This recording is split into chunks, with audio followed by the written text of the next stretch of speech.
echoes of the forgotten, heroes who walked among the untamed lands, the whispering pines of Thunder Ridge. In the heart of the untamed lands, beyond the bounds of the new settlements and hidden deep within the wild forests, there stood a place where the winds howled like wolves and the trees whispered ancient secrets. This place was known as Thunder Ridge, named not for the storms that raged above it, but for the thunderous sounds that could be heard when the winds hit the peaks of the ridge, creating a roar as loud as 100 war drums. It was a place where few dared to tread, yet those who did spoke of strange things: the faint glow in the sky, the dark figures that moved just beyond sight, and the deep rumblings beneath the earth. But there was one man, a hero of old, who was not afraid of the ridge. His name was Tall Bear, a mighty hunter and warrior whose courage was as legendary as the mountains themselves. He was born among the Yuchi people, a tribe that had lived on the fringes of the great Cherokee lands, and from the moment he was old enough to walk, Tall Bear had been taught the ways of the wild. His father, Iron Wolf, was a fierce chief known for his wisdom and strength. But it was his mother, White Dove, who instilled in him the belief that the land was alive, its heart beating in rhythm with the people, and its spirits, both good and wicked, watching over all who walked its soil. Tall Bear's first journey to Thunder Ridge was a rite of passage. When he was just a young man, the elders told him that if he truly wished to be a hero among his people, he must seek out the hidden spirits of the ridge. They spoke of them in hushed tones, spirits that had watched over the land for centuries, protecting it from invaders, but also punishing those who disturbed the delicate balance of nature. Some said the spirits were the souls of ancient warriors, others that they were the last of the great beasts that once roamed the land. But no one knew for sure, for no one who had ventured into Thunder Ridge had ever returned.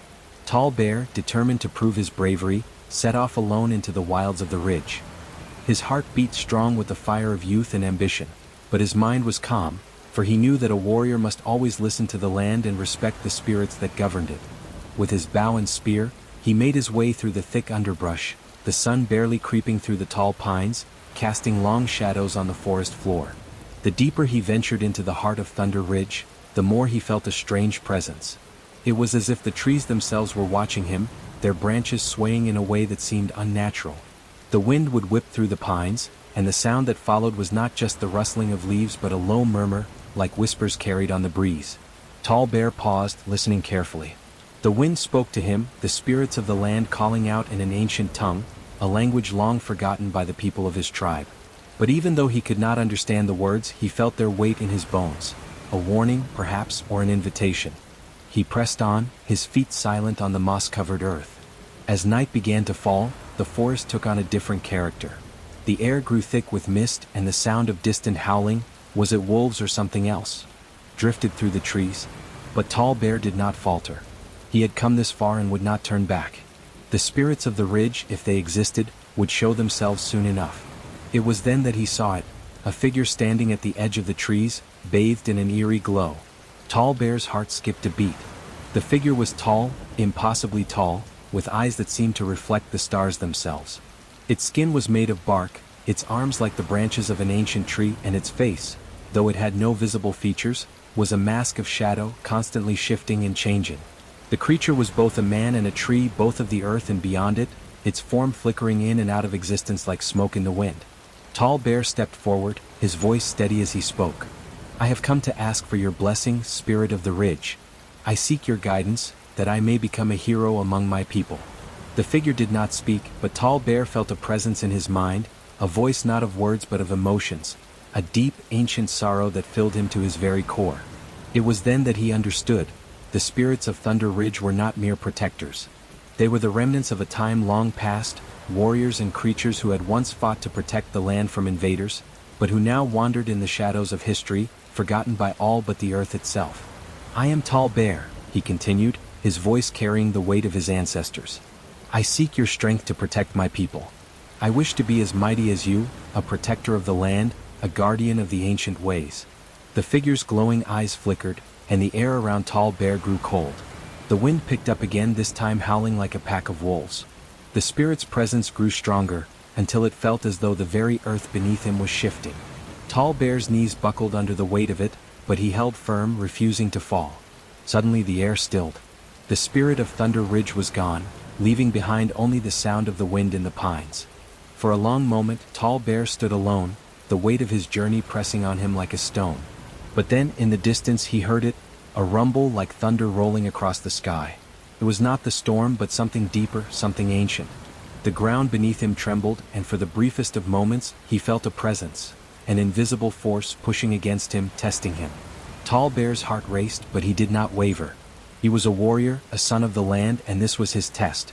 The spirits of the ridge had spoken, and they had left him with a challenge that would change his life forever. With a final, resolute step, Tall Bear turned toward the heart of the ridge. He had been chosen not by fate but by his own courage. And as he moved deeper into the wilds, he knew that the journey ahead would be one filled with dangers, mysteries, and ancient forces. But he was ready. For the land was alive, and its stories, its legends, were waiting to be told. The whispers in the trees called to him, and Tall Bear answered, stepping forward into the unknown, a hero among the untamed lands. The trial of the sky and the earth. The night seemed to stretch on forever as Tall Bear ventured deeper into the untamed land of Thunder Ridge. The shadows of the trees whispered of things long forgotten, and the wind, now calm, carried with it the smell of the earth and the scent of rain. The spirit he had encountered, if it was indeed a spirit, had left him with a challenge, a riddle that felt as though it had been carved into his very soul.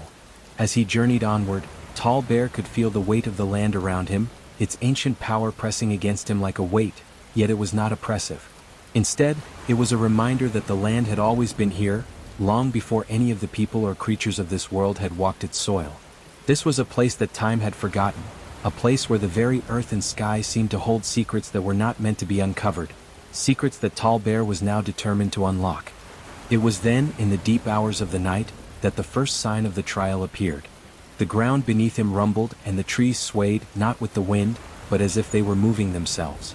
Tall Bear felt it first in his feet, the subtle tremor, then the louder rumble that echoed in his chest. He had heard tales from his people of the great beasts of Thunder Ridge, creatures that were said to be born from the earth itself, rising from the deepest caverns and the darkest parts of the wilds.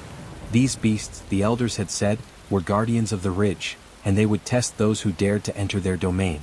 Tall Bear steadied himself, reaching for his spear. He was not afraid. He had come this far to face whatever challenge lay ahead.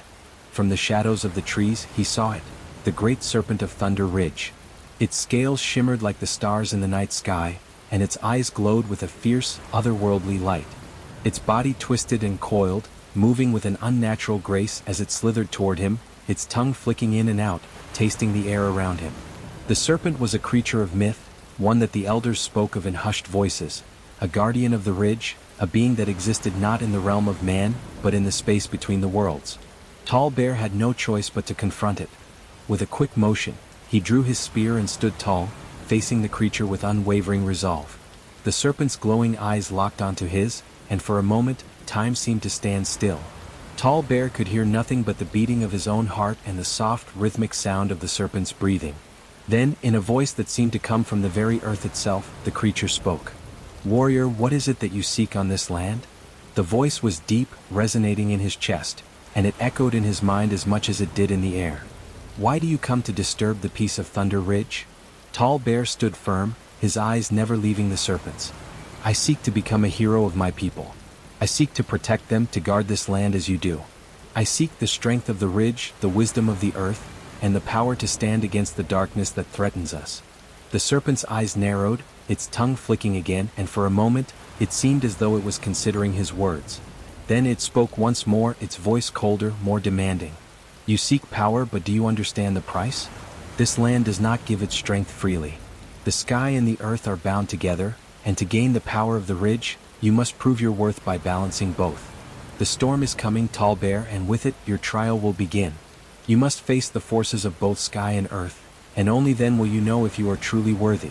Tall Bear's heart beat faster, but he did not falter. The serpent's words were a challenge, but they were also a warning. The trial had only just begun.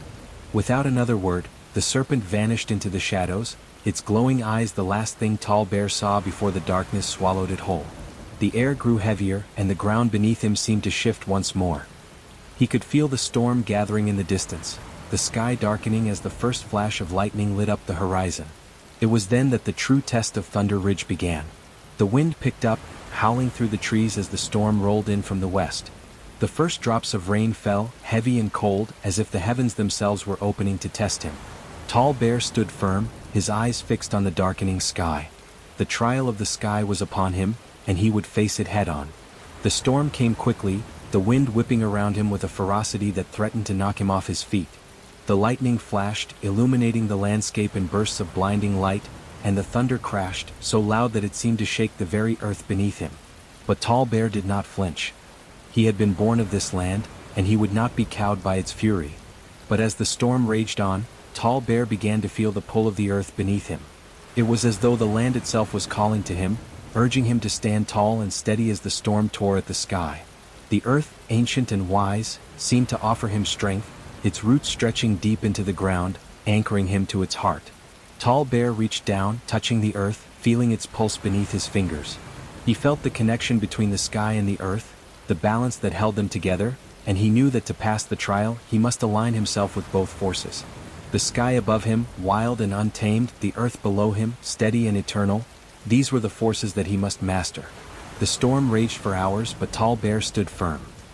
He let the wind whip through his hair, the rain soak his clothes, and the thunder crash around him. He felt the power of the storm coursing through him, but he did not let it consume him. He was the balance, the link between sky and earth. Finally, as the storm began to subside, Tall Bear knelt down, his hands pressed firmly to the earth. The wind slowed, the rain ceased, and the clouds parted, revealing the stars above.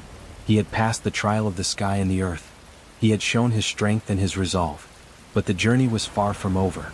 The serpent had said there would be more tests to come, and Tall Bear knew that his adventure in Thunder Ridge was only beginning. As he stood and began to make his way back into the heart of the ridge, the trees seemed to whisper his name.